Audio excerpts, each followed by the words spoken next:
మీ అపవిత్రత యావత్తు పోవునట్లు మీ మీద శుద్ధ జలమును చల్లుదును. మీ విగ్రహముల వల్ల మీకు కలిగిన అపవిత్రత అంతా తీసివేసేదను. నూతన హృదయము మీకు ఇచ్చేదను, నూతన స్వభావం మీకు కలుగజేసేదను. రాతి గుండెను మీలోని తీసేసి మాంస హృదయమును మీకు ఇచ్చేదను. నా ఆత్మను మీ యందుంచి నా కట్టలను అనుసరించి వారుగాను నా విధులను గైకొని వారిని గాను మిమ్మను చేసేదను. ఎహెజ్కేలు 36 అధ్యాయం 25-26 వచనాలు. Praise Jesus. ఈరోజు జూన్ 28 థర్స్డే. Good morning. పరలోకనేసిన సంఘ బిడ్డలకు, ఆత్మీయులకు, దైవజనులకు, ఇతర రాష్ట్ర ఇతర దేశాలు మన పిల్లలందరికీ కృపాక్షేమములు విస్తరించునుగాక. ఆమేన్. ఫ్రెండ్స్, అబ్రహాం యొక్క ఆశీర్వాదం మనం పొందాలంటే అబ్రహాములాగా మనం దీనుడుగా విధేయత కలిగి దేవుడు ఏం చెప్పినా ఎస్ మై లార్డ్ అనేటువంటి మెట్టుకి మనం ఎదిగి అబ్రహాము లాంటి దీవెనలు సమృద్ధిగా నీవు నేను పొందాలి అని ఆశిస్తే మన స్వభావం, మన హృదయం దేవునికి లోబడదు. అందుకనే నూతన హృదయం, నూతన స్వభావం మనకు కావాలి. ఈరోజు ప్రభు అంటున్నారు, అవి నీకు ఇస్తా, నా ఆత్మను మీ యందు ఉంచుతా, అప్పుడే నా కట్టలు అనుసరించేవారుగా, అంటే నా మాట వినేవారుగా, లోబడేవారుగా, దిద్దుకునేవారుగా, విధేయులుగా ఉంటారని దేవుని యొక్క వాక్యం సెలవిస్తుంది. ఎప్పుడైతే నీవు నేను విధేయులవుతామో, ఇదే అధ్యాయం 9 వచ్చినట్టాడు, మీ కరువు రానివ్వకుండా ధాన్యానికి ఆజ్ఞ ఇచ్చి అభివృద్ధి పరుస్తానంటున్నాడు. ఎస్, అద్భుతం. ఓకే, మీ భూమి పంటను విస్తరింప చేస్తానంటున్నాడు. Praise Jesus. ఎప్పుడైతే నూతన హృదయం నువ్వు నేను కలిగి ఉంటామో, పాడైన భూమిని ఏదైనా వనమేలా చేస్తా అంటాడు. 35వ వచనంలో. ఎహెజ్కేలు 36 అధ్యాయం 35వ వచనంలో. ఎస్, నిర్జనముగా ఉన్నటువంటి దాన్ని ఏదైనా వనముగా. Praise Jesus.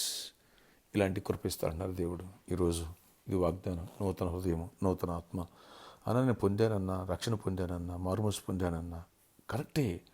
కొన్నిసార్లు ఓ పంటలో ముందు దున్నిన భూమి తర్వాత పంట వేసిన తర్వాత మళ్ళీ కొంచెం గట్టిపడాలి, మళ్ళీ దున్నాలి.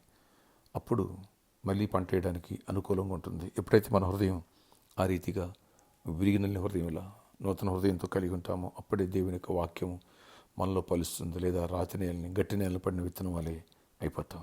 కాబట్టి నూతన హృదయాన్ని ఇమ్మని ప్రభుని ప్రార్థన చేయి. నీ కరువు రానివాడు సమృద్ధినిస్తాడు ఆయన. నెక్స్ట్, నిర్జనముగా వేస్ట్గా నువ్వు ఉండవు. నిరాకారంగా ఉండవు. ఆకారంగా, ఆశీర్వాదకరంగా, దీవెనకరంగా ఏదైనా వనంలో అన్నీ కంఫర్ట్ ఉంది, సమృద్ధి ఉంది.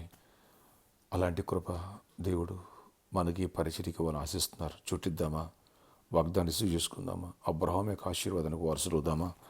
ఆశ్చర్యకరుడా, ఎవరి ప్రేయలోకి వేస్తున్నారు. మా అందరికీ నూతన హృదయాన్ని, నూతన ఆత్మను మాకు ఇచ్చి, నూతన స్వభావాన్ని మాకు దయచేసి, మీ ఆత్మను మా యందుంచి నీకు విధేయులే అబ్రహాములా నీకు లోబడి తగ్గించుకునే కృపనివ్వండి. అబ్రహాముని ఎలా ఆశీర్వదించావు అలాంటి ఆశీర్వాదం మాపై కుమ్మరించండి. నాయనా, దీవెనలు దయచేయండి. చీకటికి లయపరచండి. దుష్టుని బంధిస్తూ మీరు బంధించండి. మీ కృపయు సమాధానం ఇవ్వండి.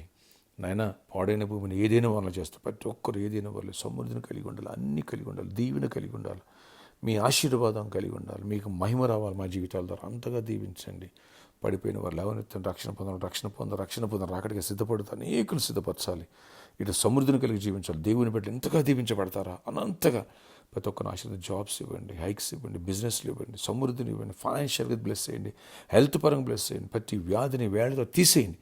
యేసు నామంలో, యేసు రక్తము ద్వారా ప్రతి చీకటి తొలగిపోవాలా. అయా, విడిపోయిన కుటుంబాలు కట్టబడాలి. పెళ్లి కాలంలో పెళ్ళి అవ్వాలి. గర్భఫలం బిడ్డలు గర్భాలు పొందాలి. గర్భిణీ స్త్రీలు క్షేమాన్ని, సుఖప్రసవాలు పొందాలి.